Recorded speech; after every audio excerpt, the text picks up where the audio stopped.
Hey there, everybody. How are things? Not like you ain't answered back. That was stupid. Anyway, just wanted to thank you for being back if you've already listened to me before, and I want to thank you for even showing up at all if you've never listened to me before.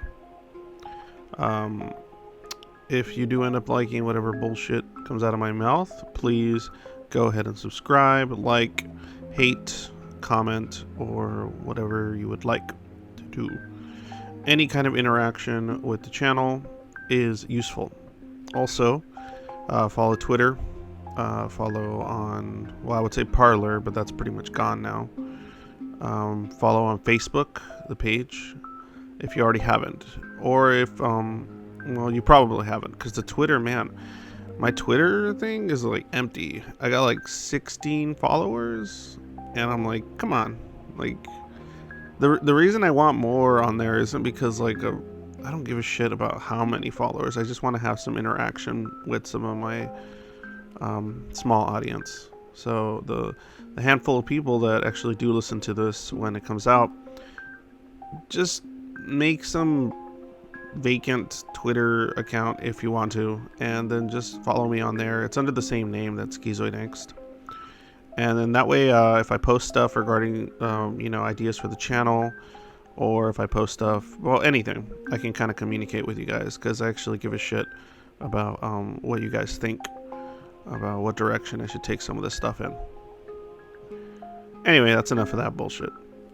So, what I wanted to talk about today was schizoid personality and motivations. So, motivators, driving forces, things like that. So, well, I might as well just say it. I am myself 35 years old. So, I've been doing the schizoid thing for a while now. Though I haven't been diagnosed that entire time, you've lived it. Once you get diagnosed, you actually start understanding it better and knowing why you sort of do the things you do to a point. But nonetheless, it's useful. It's useful to get that diagnosis. I highly suggest it if you haven't. If you really, really suspect that you're schizoid, I suggest seeing a psychologist and then kind of going over stuff. And then if there's a diagnosis there, cool. If it's not schizoid, it's some kind of other social version that kind of gets in the way of life, gets in the way of just doing things in general. Get a diagnosis. A lot of people say, oh, what's the point? What's the point? It's for your own self-help type thing. Even if you just get the diagnosis and run, it's still useful to have something, to have a PhD kind of look at you in a almost clinical way, and then work on it from there. I kind of conflated, like, I mean, not that I would do this, but like, it's kind of like if you went to a regular doctor and they told you, oh, you have this wrong with you, and then they're recommending stuff to fix it, but like, say you're one of those people that really believes in some kind of natural solution for it, then you go home and you do like the natural solutions or whatever, and maybe they work, I don't know. But point is, you don't have to stick around with the psychologist for them to try to repair you or anything like that. It's just more about knowing what's up and then going from there. I think it's useful. But the reason I want to talk about motivators today is because most of them either don't apply to many of us, or if they do, they're very eccentric versions of such an application. And the point of this channel is for relatability. So I kind of want to talk about this so maybe you guys can understand, or you guys can tell me the sort of motivators that you deal with or lack, and where sometimes you feel a spark. Sometimes.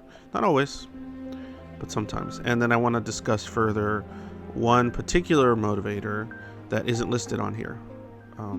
That I think it's kind of like my little theory on what might work for schizoids and other people with similar PDs.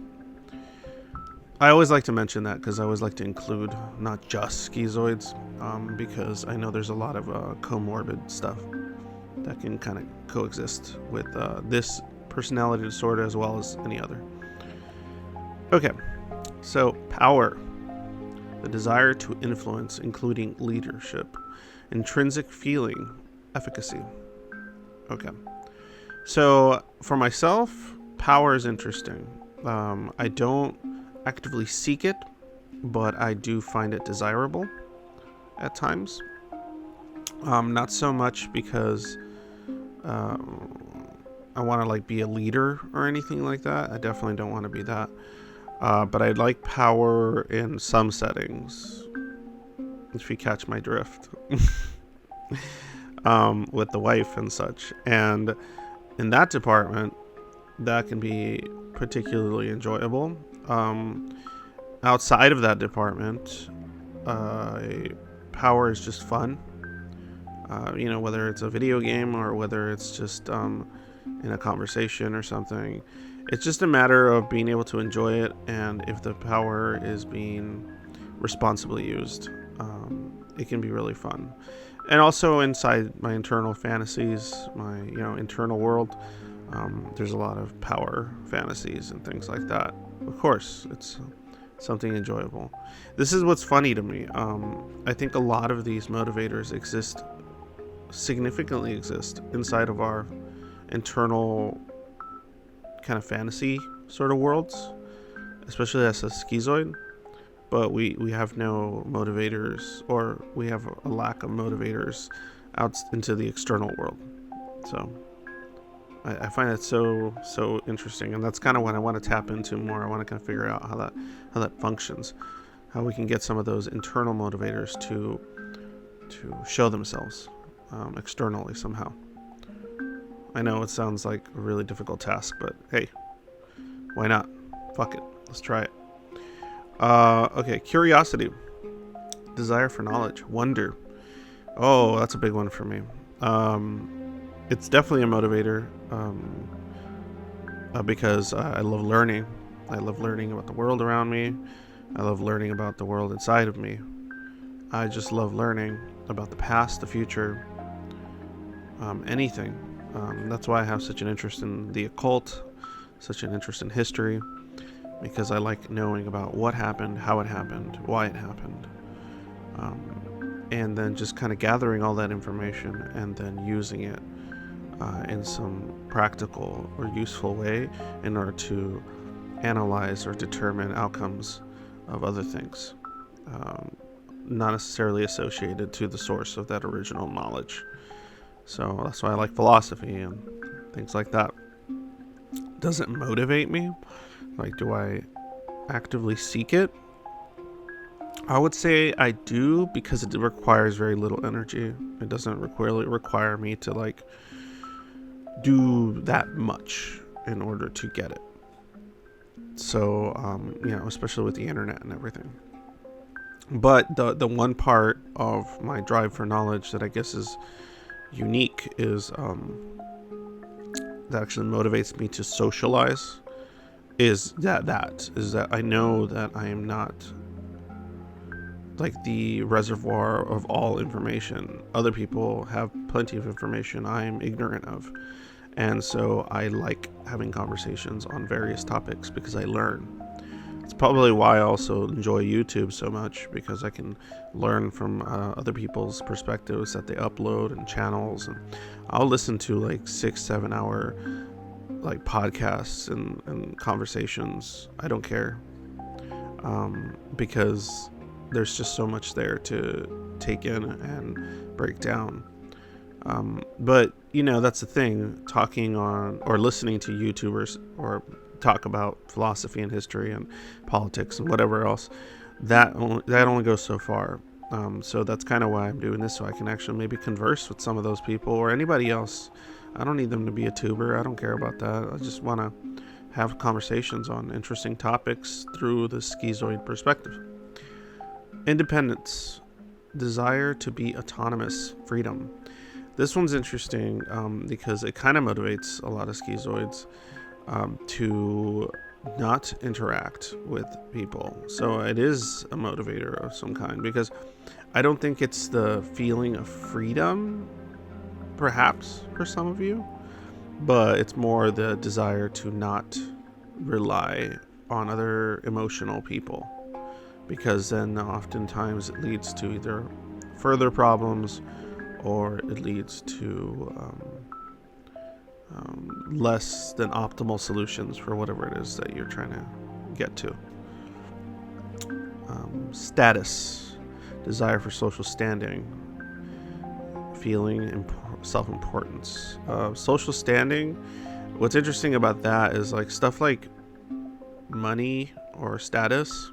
The only thing I would like about achieving such goals or actually being motivated in any kind of way to attain things like money and status is so that I could be left alone. Because I know that if you have a certain amount of money and status, you can actually be left alone more easily. I was kind of talking about it, I forgot when I mentioned it, but like for example, if you're an artist, if you're like a famous celebrity, or if you're a famous artist, or if you're a musician of some kind, guess what? People leave you alone more to a point. Like, yeah, you get paparazzi, stupid shit like that. But if you become if you're reclusive and like a hermit, but you still produce your art and it's famous, then they just kind of chalk it up to eccentricity and the struggling or the tortured artist or something, and so then they leave you the fuck alone. Like, you can be as eccentric and strange as possible when you have a certain amount of status, as long as you're producing something for society that they find enjoyable. So I guess that would be the only good thing in my mind that would come from something like fame, but then that would also come with all kinds of other problems that might not be worth. It wouldn't really balance out too great, maybe. I don't know. Social contact. Desire for peer companionship, including desire to play. Fun. I do have the desire to play, in the sense that I like games. Do I need peer companionship? Not from almost anyone except for very, very few people, where I desire it at all. And even I would say that even my desire for peer companionship is probably not as much a driver as it would for, I guess, regular people. I don't sometimes I feel lonely, and so then I'll partake in someone hanging out with me, or if they offer, I'll take up the offer because I want to hang out with that particular person that day. But would I be going out of my way, calling people, trying to find people to hang out with? No, not really. Trying to find people to play a game with is different, because then it's more about the game itself than anything else. Vengeance, desire to get even, including desire to win. Vindication. I can be pretty competitive when it comes to the games that I play. I don't know about desire to get even. The only time I would have any kind of sense of vengeance if somebody wronged me in a way that harmed the people I care about. If they wronged me specifically, I would just try to maybe counterbalance that situation or address it, but I wouldn't have a sense of vengeance. But vengeance and vindication would only apply to if someone hurt my daughters or my wife or something, or my close friends. Honor, desire to obey traditional moral code. Loyalty. See, that's what's interesting about these motivators, is that they're okay. This is where it gets weird, in my opinion, is that a lot of these motivators and the feelings. So I don't really get the feelings that these motivators provide, but I do understand being motivated by the concepts behind those ideas. To give you an example is honor. Okay, so desire to obey a traditional moral code. So I don't really, I'm a optimistic nihilist, but I'm a nihilist, so I don't really believe there's any kind of moral code that's absolute. But I have my own set of principles that I live by, and I desire stability in a society because it allows me to more or less enjoy my life with the people I care about and not have to worry about, chaos and death and so on at all times, like other people might have to deal with in, less stable societies or parts of a society. But do I have a desire to obey traditional moral codes? Not really. But do I have a desire to see others obey some kind of moral code? Yes, because that makes me coincide with their moral code, because then it allows for a more cohesive society in which there's less bullshit for me to have to worry about damaging or harming the few people I care about. And also me being left alone. Like, I don't want to be bothered by other people is bullshit. And so in order to avoid that, there has to be, for most humans, a certain aspect of traditionalism or a moral code of some kind or principles that are kind of spread and upheld. So I like that other people have concepts of honor and loyalty. Well, I'm loyal, but honor specifically, or obedience to traditional moral codes, because I think it keeps certain things stable. And for that reason, I think it's good. So that's what I mean. Like, some of these motivators, like, I understand them. I would help to uphold them, but I don't get the feeling, like the good feelings, necessarily. Idealism, desire to improve society, including altruism and justice. Oh man, that one's rough, right? Compassion, intrinsic feeling of compassion. See, that's what's interesting, is that people's idealism doesn't always provide compassion. Sometimes it provides all the other ones, or false sense of compassion, and then a feeling of efficacy or self-importance or fun even. So idealism is like a rough one, man.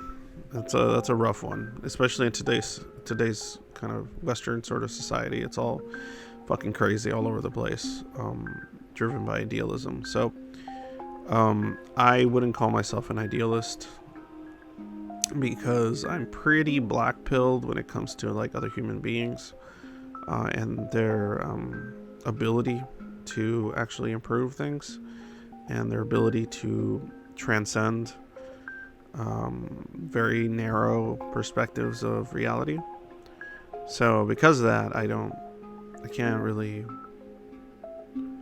like idealism. In fact, I wish there was less idealism in the world and more pragmatism. To a point, a little combination of pragmatism, the compassionate pragmatism, I would say.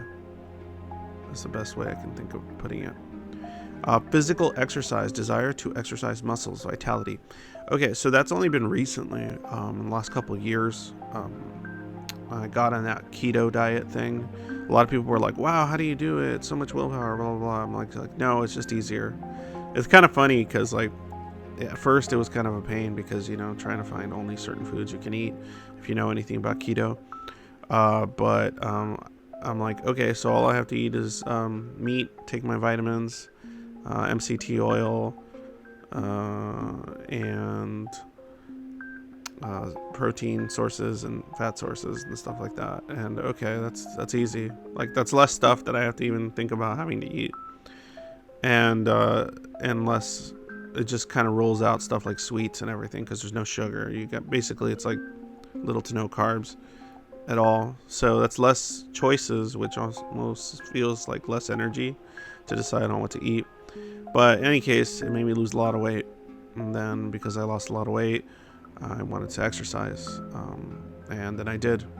I went to the gym for a good period of time, built up a little muscle or whatever. The gains. And then, everything shut down because of all this mess, this epidemic stuff. So because of that, I haven't been able to continue my exercising. But one thing I did like about it is that it didn't feel like I was, how do I put this? I didn't feel like I was doing anything I didn't want to do, or I felt like the energy I was expending was better. Like it felt better than like the way energy would get expended, say, from too many social interactions or things like that. Like that energy drain, like, was like damaging and exhausting. The energy drain from actually exercising felt good. Felt like I decided how to use my energy. It was kind of like a self-sufficiency kind of thing, and because I felt stronger and because I felt healthier for taking these steps, it let me enjoy my alone time even more. It let me enjoy the time I did spend with people I cared about even more. You know, and I could listen to audiobooks and things like that, and essentially just kind of self-isolate while I'm working out, because you would have the excuse. Hold on, I think I might have to sneeze. Yeah.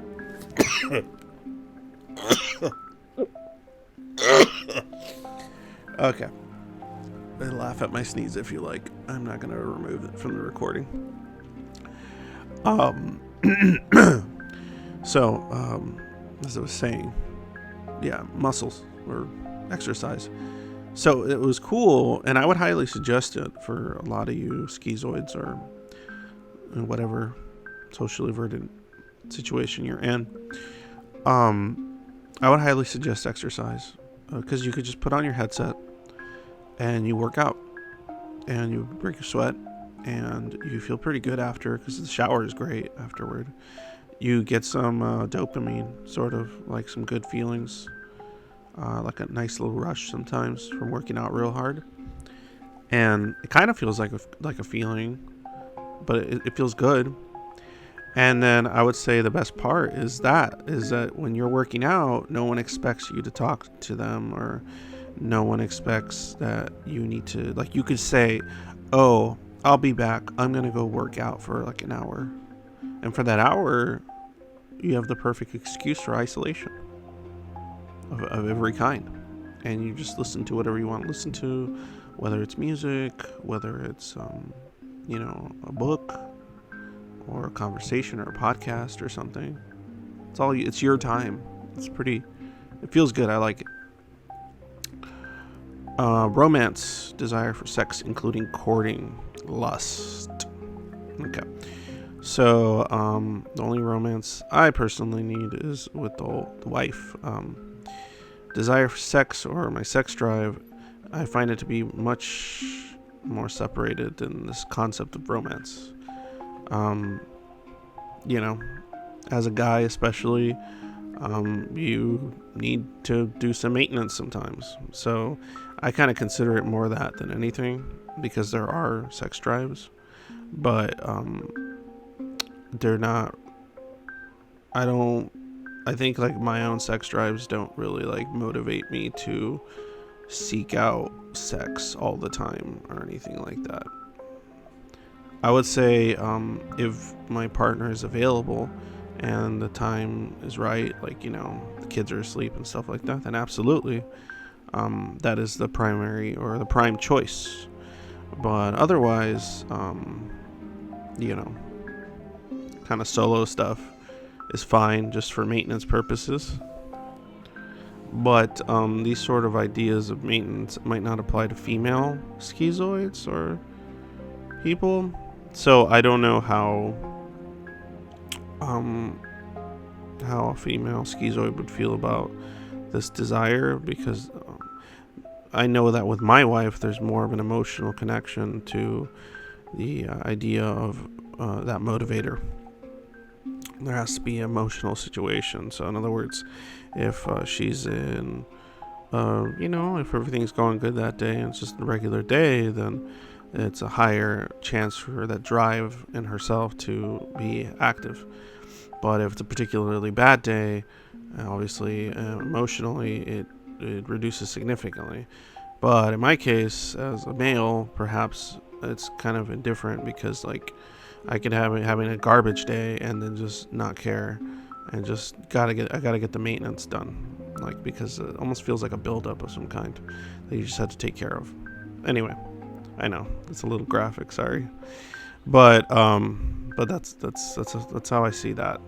But as far as the romance aspect goes, yeah, that's why I think that perhaps that if for some reason, and I don't foresee it, my marriage or something didn't work out, or something horrible would happen, or I won't even think about it. But I don't think I would continue looking for a romance type situation. I would probably occasionally partake in some kind of sexual acts that are kind of non-intimate, more just like, I guess the phrase would be booty calls or whatever. But I definitely wouldn't be seeking romance.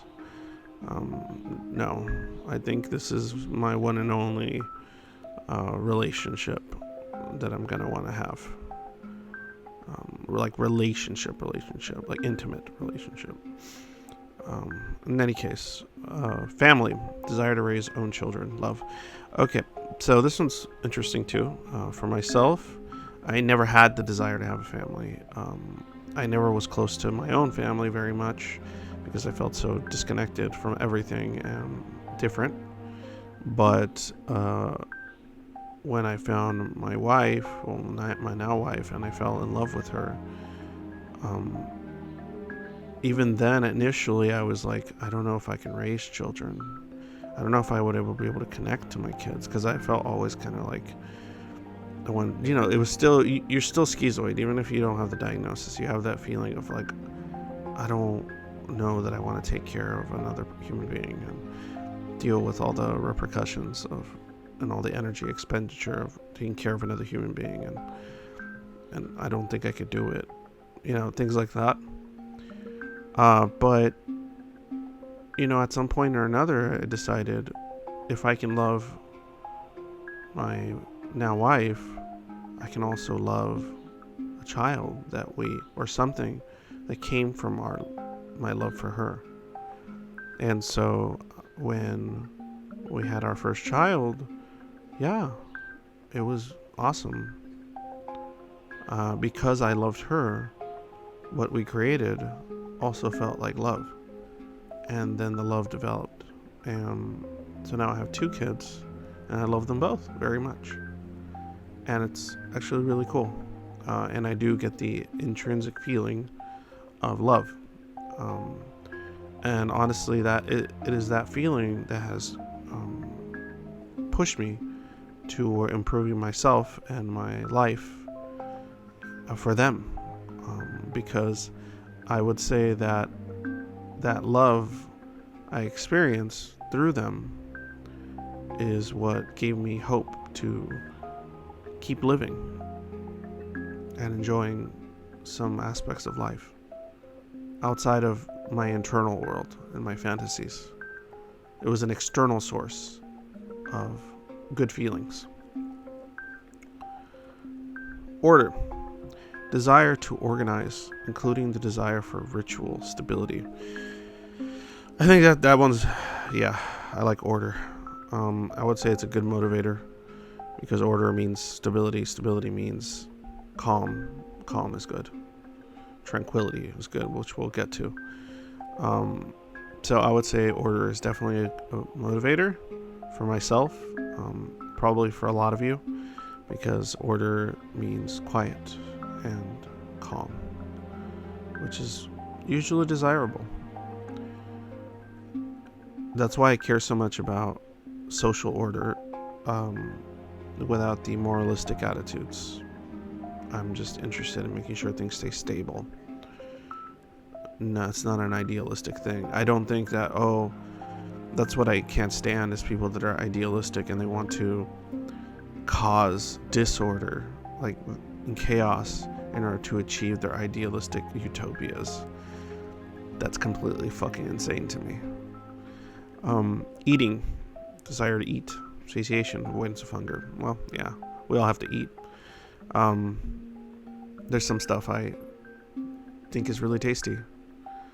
Yeah, but would I go out of my way to cook or get something specific? No. Sometimes I have like a hankering for something, and then I'll get something similar to it, but if I can't get that, then I don't really care. Like, I don't end up with this feeling of like, oh, I really wanted that. Like, no, I can get over it pretty quickly. I see other people do that all the time. They're like, oh, I don't want to eat anything but this. And I'm like, I don't get that. But, well, sometimes. Acceptance, desire for approval, self-confidence. I don't know that I need approval, but I guess when it comes to acceptance, again, for me it's tied to the love thing, because the only acceptance I need is from my wife and kids. You know, I want to be accepted as a good husband, and I want to be accepted as a good father. But outside of that, I don't have a need for other people to accept me. They either take it or leave it. And I can adjust myself based on the level of care I have for that person, like if it's a good friend. But I'm not doing it so much for acceptance as I am doing it for keeping a sense of, how do I put it? Like, balance. Because it's fair, you know? They do things for me and I do things for them, and it's kind to do that, because it's driven a little bit by that love, that feeling of love. No, not as quite as high as obviously my immediate family, but there's a certain feeling of love that is there for the very, very few close friends that I have, and that kind of pushes me toward this acceptance concept. Tranquility, desire to avoid anxiety and fear, safe, relaxed. We love tranquility, right, Schizoids? We love tranquility. We also, and I mean, you avoidance too. You probably love tranquility as well. We love a sense of peace, where we're not dealing with the shit that makes us feel anxious, afraid, or angry. In my case, angry, hence the name of the channel. Used to be more anxious. Fear, not really. But anger, frustration, yes. And tranquility is nice when I don't feel angry or frustrated. It's pretty cool. It's different than the anger and frustration I feel in a fantasy situation, like in my internal world. Because in my internal world, there's like fury, there's like a lot of rage. But it's almost like cathartic. Because it's controlled and it's mine. But the frustration and anger I feel from interacting with the external world is not the same thing. It can be very, very debilitating and very, very draining. Saving, desire to collect, value of frugality, ownership. I have a desire to collect. I wouldn't say I would call myself frugal necessarily, because I don't have like this desire to, amass money. The only reason I would want to is because, again, if you have money, then you can create yourself a situation where you get left alone more often. But desire to collect, I kind of have one. Like, I do like collecting things. I like collecting cards. I like collecting whatever I'm interested in. Like, I collect video games, classic retro games. Like, I have a significant amount of Nintendo, Super Nintendo, PlayStation 1 type games, all that kind of stuff, all that nerdy stuff. I like books. I collect some stuff like that. There's certain things, yeah. And it feels good to like see your collection and just stare at it and just go, wow, look at all that stuff I've gathered. It's interesting. I gather all those things, and then if I ever desire to go back to any of them, because of some nostalgic perhaps feeling, I can. So that I like that. Okay, so we got to the end. What motivated me? Here's the question though. What motivated me to do this at all, right? Which one of these motivated you to do this? And the answer to that is none of them. Because except maybe curiosity, possibly a little bit. Because I believe there is another motivator that affects schizoids particularly, but other people as well, that isn't listed on here. And it's one that I think would be very important. This is the part where you really listen. I'm kidding. Nothing I say is that important. But I think this is kind of the point of what I'm trying to get at, is relatability. Relatability is not listed on here. And for me, it's an incredibly good motivator I'm discovering. And it might be for other people as well. It's not so much acceptance, and it's not so much social contact. It's more about exchanging information about your internal world to the external world, and then having other people in that external world exchange information from their own internal worlds, and then finding similarities. And then that confirms that your internal world is not all that lonely. It's not all that separated from other people's, like yourself. And the fact that other people have these kind of vast internal worlds and fantasies like yourself, that relatability is good, and it feels good. It's kind of like, I was talking to someone where you create a piece of art. Let's just say you like poetry. Right? I'm not much of a poet, but say you're a poet and you're schizoid, right? You create poetry because it's something you enjoy doing to a point, but when you put it out there, then other people who appreciate poetry will read it, and then they will go, yes, I understand that poem. I understand what feelings you're putting into that poem, right?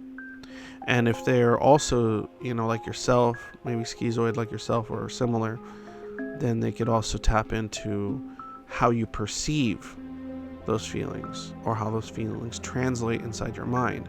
So there's further relatability there when you have a conversation about the poem you wrote with that person. And that leads to good dopamine giving feelings, at least in my case. And I think in a lot of people's cases, I'm discovering, because I've been talking to a few schizoids about how they feel about this idea. And I think for many of them it works. And I think that's part of the reason, if you listen to this channel, that's why you listen to it. Because you relate to my words and my lack of energy sometimes. You relate to what I'm trying to convey, the struggles I'm having, the battle that I'm waging with myself. Those things are relatable to you.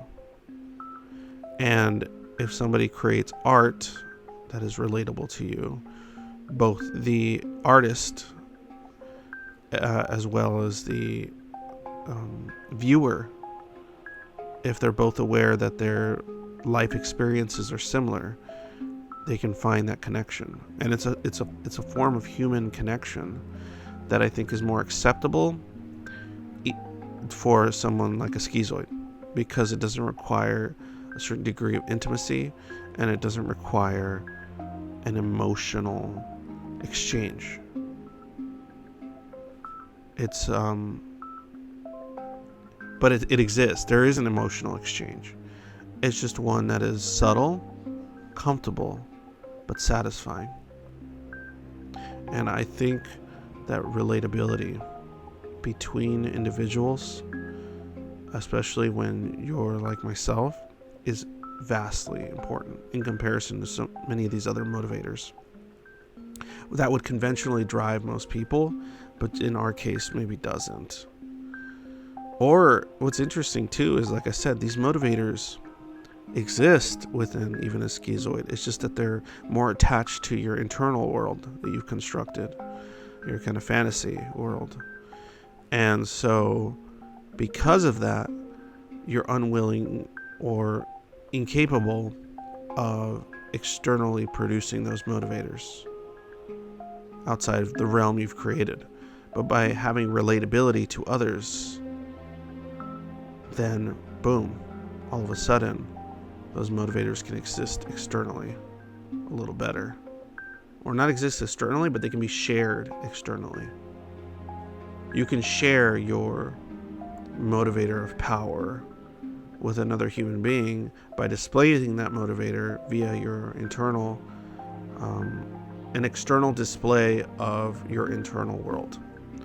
Whether it's art, or in my case right now, conversation, you can express your internal world. Then others can see it, and they can express theirs, and then connections can occur. So it's like human interaction or connection, emotional connection by proxy. And I think that's the key to finding a more satisfying life for a schizoid or other person like this. That's my thought on it. I want to elaborate further on it. I kind of want to develop it more, but you guys tell me. I know this wasn't enough fun. I don't even know sometimes, like, how I'm supposed to make these conversations fun, but I can usually be more jokey when there's another person to have a conversation with.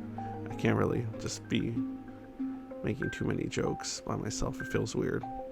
So sorry if it gets a little dry or boring, but then again, if you're schizoid, you probably don't give a shit anyway. You just want the information, so that's good. Thanks for listening. Again, please subscribe. Please comment. I'm trying to think of what motivators can kick in people to actually comment. But it's hard because, well, for obvious reasons, I'm dealing with a bunch of people like me, which I didn't used to comment at all almost anywhere, but I'm starting to make myself comment, just so I can interact and gain knowledge and information from others. So please comment on what you think about what I said. Please share it with other people that might be interested in what I said. And please follow me on Twitter, even though it's kind of garbage right now. But just please follow me on Twitter so that I can, you can see what I post and you can argue with me about something. I don't care. I want to interact with my audience. I find it interesting. Thank you, and have yourselves a great day.